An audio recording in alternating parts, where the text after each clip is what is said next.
Jadi itu yang mewarnai dari S2 Kimia, yang membedakan dengan S2 Kimia yang di luar UNESA. Jadi teman-teman di S2 Kimia ini juga bisa ikut penelitian di luar institusi kami, di luar S2 Kimia. Jadi semua yang bersinggungan dengan kimia itu bisa masuk ke kami. Oke. Terus yang gak kalah penting yaitu bicara soal biaya. Apakah ada peluang beasiswa bagi mahasiswanya?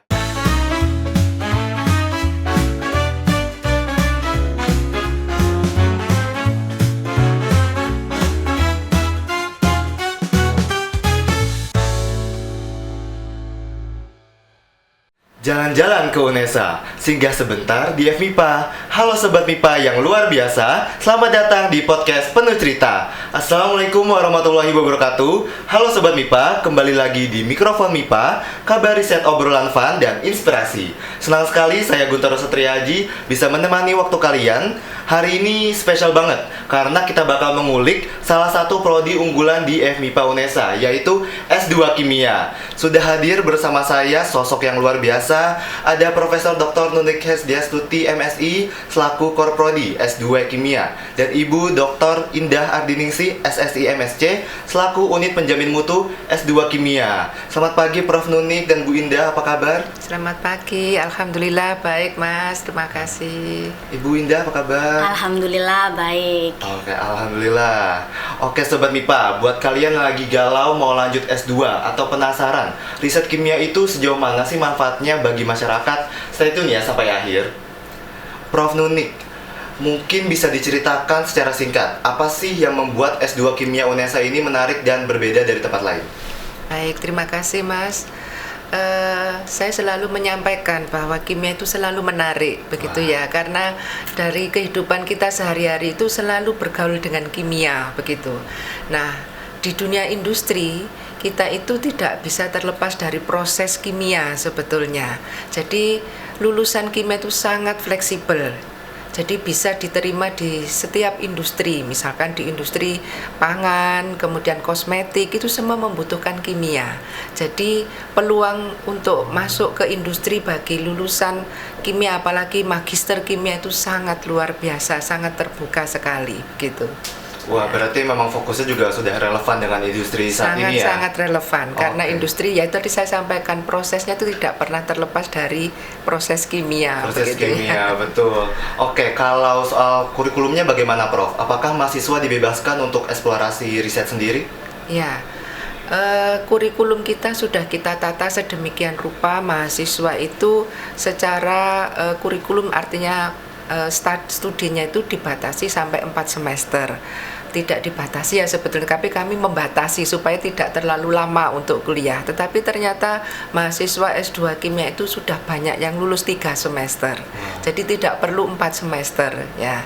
Kemudian kami sudah menata kurikulum sedemikian rupa menyesuaikan dengan visi misi yang ada di prodi. Jadi ada mata kuliah wajib institusi yang harus diikuti oleh semua mahasiswa, dan ada mata kuliah spesifik untuk magister S2 Kimia. Jadi itu yang mewarnai dari S2 Kimia, yang membedakan dengan S2 Kimia yang di luar UNESA. Jadi salah satunya ada manajemen entrepreneur misalkan seperti itu. Nah itu nanti yang menjadi spesifitas dari kami atau yang membuat keunikan dari prodi S2 Kimia yang membedakan dengan prodi S2 yang lainnya. Nah, kurikulum ini juga mengacu kepada visi misi prodi kita yang ditunjang oleh SDM yang sangat luar biasa yang ada di S2 Kimia itu. Jadi banyak riset-riset yang sudah kami arahkan, kami sesuaikan dengan visi misi itu. Sehingga mahasiswa kalau tadi dikatakan boleh mengeksplorasi, boleh. Jadi tergantung dari keinginan mahasiswa sendiri, misalkan punya ide penelitian atau dia sudah biasanya klik dengan salah satu dosen mulai S1 misalkan, sudah sekian perkuliahan saya sudah senang dengan dosen ini, penelitiannya itu biasanya beliaunya itu sudah menyampaikan arahnya kemana itu. Nah itu biasanya sudah mulai ancang-ancang untuk memilih dari dosen ini karena saya sesuai dengan mereka. Dan mungkin juga ada mahasiswa yang pada saat mendaftarkan itu sudah punya misi, Mas. Jadi misalkan dia salah satu dari mahasiswa kami itu dia ingin mengembangkan bioinformatika, dan ketika melihat S2 kimia itu ada bioinformatika, jadi mereka masuk ke S2 UNESA itu salah satunya itu ada mata kuliah tersebut di kurikulum kami, dan kebetulan itu ditunjang oleh SDM kami. Ada salah satu dosen itu yang saya sebutkan, Pak Nur Rahman, itu memang beliaunya expert di sana. Beliau dari S3-nya dulu di Jepang, lebih ke sana. Ini sudah mulai penelitian ke desain vaksin begitu secara komputasi. Nah, itu salah satu contohnya. Jadi sudah ada yang memang bekalnya pada saat masuk itu saya risetnya kemana, atau mungkin pada saat masuk itu tertarik dengan dosen ini. Nah, itu juga bisa seperti itu. Berarti dari SDM-nya sendiri pun sudah banyak yang bisa menunjang buat teman-teman mau misalkan dari awal fokusnya udah mau ke bagian apa gitu ya, misalnya tadi bioinformatika, itu udah bisa dieksplor lagi waktu masuk ya Bu ya? Iya, betul. Ini saya menyampaikan dosen di kimia itu memang sangat luar biasa. Kalau dilihat guru besar yang paling banyak di MIPA itu ada di kimia. Begitu ya. Dan kebetulan dari 15 dosen yang ada di S2 kimia itu yang DTPS 10 itu guru besar, sudah guru besar. Jadi dengan berbagai penelitian yang sudah beliau kerjakan ya mulai awal, jadi roadmap-nya jelas. Dan S2 kimia itu alhamdulillah dalam 3 tahun ini selalu mendapatkan riset dari kementerian. Jadi mahasiswa melalui dosen yang saya katakan tadi payung penelitian itu mendapatkan penelitian tesis magister. Dan yang tahun kemarin itu paling banyak, kita dapat 3 di MIPA itu. Kadang ada yang dapat, ada yang tidak begitu ya. Dan itu tradisi ini masih kita jaga sampai tahun 2026. Alhamdulillah meskipun hanya 1 yang tembus, tetapi masih bisa mendapatkan penelitian tesis magister. Itu kan semua untuk mahasiswa begitu, Mas.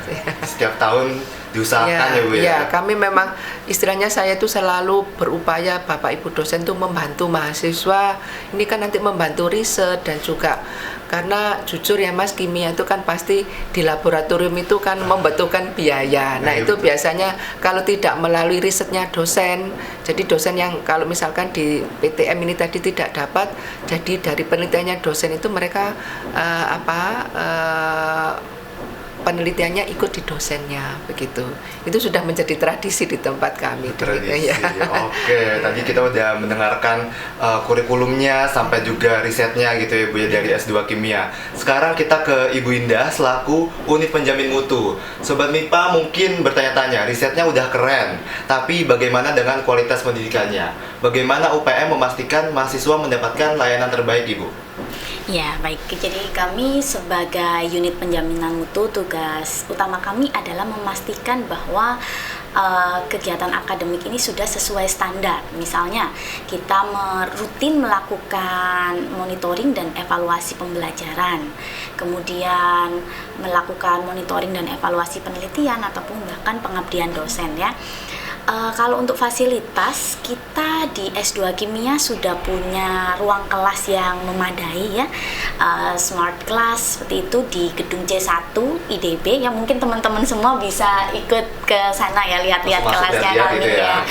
Terus untuk fasilitas riset, kita punya berbagai macam laboratorium, kalau mungkin bisa disebut banyak ya laboratorium di kimia itu ada biokimia, laboratorium anorganik, analitik, bahkan laboratorium khusus untuk riset kita juga punya. Wah, lengkap dan ya. Instrumennya juga ya lumayan cukup banyak gitu ya. Mungkin saya sebutkan beberapa aja, kayak kita punya AS, mungkin FTIR, HPLC kita ada gitu. Jadi kebutuhan mahasiswa untuk belajar riset itu sudah ya kami sesuaikan dengan standar. Berarti udah sangat terjaga kualitasnya Bu ya. Ya, betul sekali. Bahkan buat kegiatan di luarnya pun juga sudah didukung juga Bu ya tadi ya. Iya, jadi kami juga punya kerjasama dengan beberapa kampus yang ada di Surabaya ini, dan juga bahkan secara internasional ya di luar gitu. Jadi teman-teman juga selain ada fasilitas riset di sini, teman-teman juga bisa melakukan riset dengan mitra kami, mitranya dosen-dosen yang ada di S2 Kimia gitu. Oke. Tadi kan sudah disebutkan fasilitasnya, lalu untuk jejaringnya Ibu seperti apa? Iya, karena kami juga sudah menjalin kerjasama itu tadi, entah itu melalui penelitian, entah itu melalui pengajaran. Jadi teman-teman di S2 Kimia ini juga bisa ikut penelitian di luar institusi kami, di luar S2 Kimia. Misalnya di kampus yang ada di Surabaya ini kami sudah bekerja sama dengan ITD UNER, kemudian ya di internasional, let's say sebut ya Malaysia ya, yang sudah secara rutin itu ya kita ada kerjasama dengan di sana. Jadi bisa melakukan penelitian kolaborasi dengan kolaborator kami yang ada di S2 Kimia. Berarti emang udah bukan nasional lagi tapi sampai internasional Bu ya. Oke, tadi kita sudah mendengar dari Ibu Indah untuk kualitas dan fasilitasnya di S2 Kimia. Nah, sekarang ini nih yang paling ditunggu-tunggu, yaitu prospek lulusan. Setelah lulus dari S2 Kimia UNESA, peluang karirnya seperti apa, Prof? Ya, kami dari awal sudah menetapkan profil prodi begitu ya. Jadi lulusan kami itu nanti mau kemana, kami mencetak lulusan yang seperti apa, itu sudah kami tetapkan. Dan itu memang sudah ada seperti konsensus dari asosiasi kami begitu ya, di Himpunan Kimia Indonesia. Jadi ada profil kami itu sebagai dosen atau akademisi begitu, kemudian sebagai peneliti, kemudian sebagai manajerial begitu di industri, kemudian sebagai entrepreneur di bidang kimia. Nah, itu yang saya sampaikan, entrepreneur ini yang mungkin menjadi ciri khas bagi kami yang tidak ada di tempat yang lainnya begitu. Dan itu mendukung dari visi UNESA begitu ya, di kewirausahaan ya. Berarti udah lengkap banget ya Bu ya, dari mulai fokus ke kimianya, terus ke industri, terus ke sampai entrepreneur juga Bu ya. Betul ya. Oke. Lalu buat sobat MIPA yang sudah keracunan Bu ya, tadi sudah mendengar dari Ibu Indah dan juga Prof, bagaimana cara daftarnya? Kapan sih pendaftarannya itu dibuka? Ya, pendaftaran di UNESA itu untuk pasca sarjana memang kan open semester. Jadi setiap semester itu ada proses pendaftaran dan dibagi menjadi beberapa gelombang. Ini untuk gelombang 1 sudah ditutup dan alhamdulillah ini surprise bagi kami karena kami di gelombang 1 sudah mendapatkan mahasiswa, alhamdulillah ya. Jadi dan itu alhamdulillahnya lagi itu ada sebaran yang cukup bagus, jadi tidak hanya dari internal, meskipun dari internal juga kami tetap ada begitu. Kemudian nanti akan dibuka lagi di gelombang kedua, jadi mulai tanggal 6 Mei setelah proses penetapan kelulusan nanti akan dibuka kembali tanggal 6 Mei untuk gelombang kedua. Gelombang kedua, oke. Buat Bu Indah mungkin bisa dikasih tahu ke teman-teman buat platformnya itu di mana aja sih buat pendaftarannya itu? Iya, jadi informasi pendaftaran itu sudah banyak sebenarnya ya. Jadi yang pertama mungkin di website, kita ada website Prodi S2 Kimia, atau mungkin teman-teman bisa ke websitenya UNESA, itu bagian admission, itu ada di situ lengkap syarat-syaratnya. Atau yang kedua, kalau teman-teman suka main sosial media, kita juga punya Instagram yang cukup aktif di sana. Jadi teman-teman mungkin bisa DM gitu, tanya-tanya gitu ya tentang pendaftaran, atau boleh juga langsung chat di kontak person yang ada di brosur di situ. Tuh, jadi buat teman-teman yang mau melakukan pendaftaran bisa langsung chat-chat gitu ya di sosial media yang udah ada. Nah, terus mungkin teman-teman dari Sobat MIPA ini taunya yang masuk ke S2 Kimia itu hanya dari lulusan kimia. Apakah benar seperti itu atau seperti apa Ibu? Oh enggak, kita cukup luas ya untuk, ya memang tidak bisa yang dari bukan IPA ya, tapi kami membatasi kalau kimia bisanya dari IPA begitu. Jadi misalkan kalau dari kimia sendiri pasti S1 kimia ataupun S1 pendidikan kimia. Kemudian dari fisika kami juga membuka peluang untuk S1 mau pendidikan maupun S1 kimia, dan dari biologi juga bisa untuk masuk ke kami, karena kan di kimia itu ada mata kuliah namanya kimia, tapi ada kimia fisik, ada biokimia, jadi masih tidak bisa mengkotak-kotakkan, jadi kan masih ada kaitan di sana. Jadi kalau orang fisika masuk kami itu masih relevan untuk belajar terkait dengan ilmunya, kan hampir mirip ya, namanya masih dalam keipaan begitu, sains. Kemudian juga dari kedokteran juga bisa. Kedokteran bisa? Ya, kebetulan tahun 2025 itu kami menerima mahasiswa dokter. Beliaunya itu dari lembaga penelitian, dari Labkesmas. Nah, itu Labkesmas Surabaya. Nah, itu beliau tertarik untuk masuk ke sini karena itu tadi yang saya katakan ada bioinformatika tadi. Kemudian ada juga dari BNN, dari Badan Narkotika Nasional itu juga, karena kan semuanya itu risetnya banyak ke kimia begitu ya, itu juga bisa masuk. Dari farmasi juga bisa. Kami kebetulan juga menerima S1 Farmasi UNER itu masuk ke kita. Jadi alhamdulillah kami yang kemarin tahun 2025 itu agak bervariasi. Orang ITS juga masuk ke sini. Alhamdulillah. Ini masuk di semester genap, jadi sudah masuk ke kita juga. Ini mungkin suatu awal yang bagus begitu ya. Jadi dari misalkan dari kimia lingkungan sebetulnya kemarin juga ada dari Brawijaya itu, tapi karena ada dari masalah internal masih belum bisa masuk di semester genap kemarin. Jadi peluangnya sangat terbuka. Jadi dari orang gizi juga bisa masuk ke kami begitu. Jadi bukan harus kimia. Jadi di tempat kami tidak harus dari kimia. Berarti nggak terpaku hanya dari kimia aja ya? Iya. Jadi semua yang bersinggungan dengan kimia itu bisa masuk ke kami. Oke. Terus yang gak kalah penting yaitu bicara soal biaya. Apakah ada peluang beasiswa bagi mahasiswanya yang berprestasi, Prof? Iya, betul. Untuk saat ini memang kami masih mendapatkan beasiswa itu dari internal, dari UNESA, dan itu memberikan fasilitas bagi mahasiswa UNESA. Tetapi itu pun juga dibatasi bagi mahasiswa yang berprestasi, artinya mahasiswa fresh graduate dengan IP yang terbaik pasti yang akan mendapatkan kesempatan untuk mendapatkan beasiswa fresh graduate. Namanya memang beasiswa fresh graduate itu, tapi hanya 1 tahun, jadi 2 semester. Dan itu sudah banyak yang masuk ke kita. Setiap tahun pasti ada untuk beasiswa fresh graduate. Kemudian ada lagi beasiswa untuk pamuncak. Jadi kalau mahasiswa kimia itu misalkan mendapatkan nilai tertinggi di universitas, maka akan mendapatkan kesempatan mendapatkan beasiswa dari universitas selama 2 tahun atau sampai selesai kuliahnya. Dan itu sudah ada yang masuk di tahun 2025. Kebetulan S1 Pendidikan Kimia. Sekarang sudah semester 2, ini mau semester 3. Dan satu lagi Mas, ada beasiswa untuk negara berkembang. Itu dari UNESA, dan kami sudah mendapatkan 3 orang. 3 orang. Ini kebetulan dari Timor Leste. Wow. Jadi mahasiswa kita dari luar negeri ya. Dalam rangka untuk internasionalisasi. Itu sudah lulus 2 orang, tinggal 1 ini nanti insya Allah semester ini akan ujian tesis.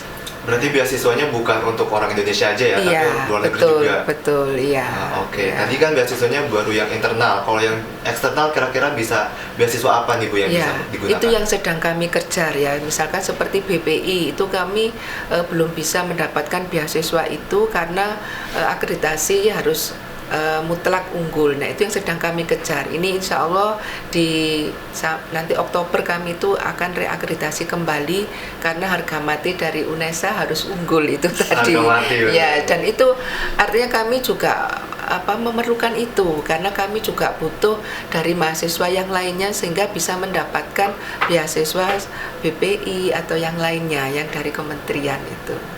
Oke, berarti emang peluangnya tuh bukan dari internal aja, tapi dari S2 Kimia juga masih mengusahakan nih buat teman-teman nanti dari eksternal juga supaya buat kerjasama dan beasiswa gitu ya.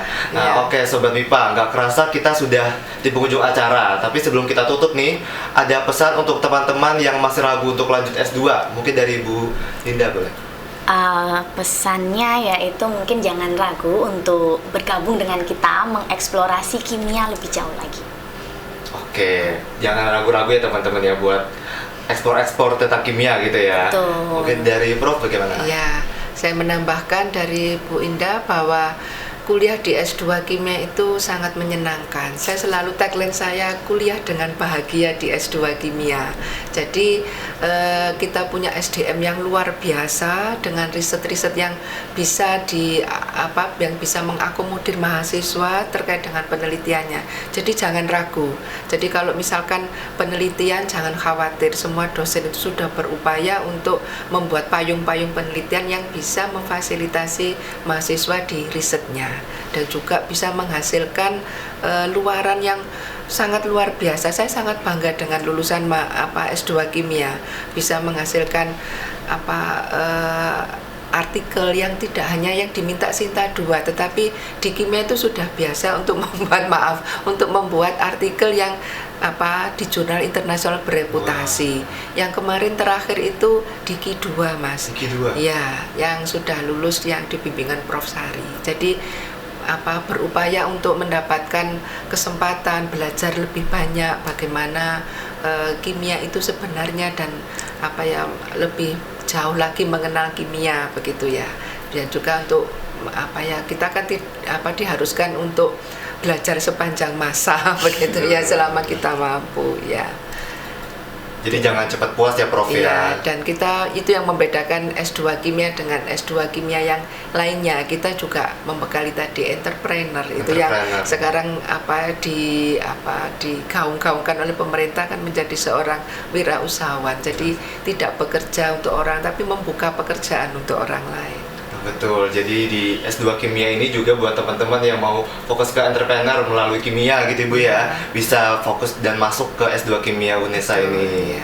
Berarti udah luar biasa banget. Tadi udah dijelasin juga dari fasilitasnya, kemudian juga dari risetnya, semuanya udah dijelasin secara lengkap gitu ya tadi.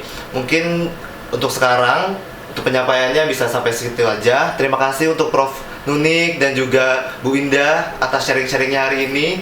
S2 Kimia UNESA ini memang tempat yang tepat buat teman-teman Sobat MIPA yang mau belajar kimia, seperti itu ya Bu ya. Mungkin terakhir dari aku mau tutup lagi pakai pantun. Ngopi santai sambil cerita, tertawa ringan di sore hari. Yuk gabung S2 Kimia UNESA, wujudkan mimpi mulai dari sini. Saya Guntur Setriaji pamit undur diri. Jangan lupa follow semua media sosial resmi FMIPA UNESA di YouTube, TikTok, dan Instagram supaya nggak ketinggalan info terbaru. Sampai jumpa di episode mikrofon selanjutnya. Sampai jumpa, salam kampus konservasi. Wassalamualaikum warahmatullahi wabarakatuh.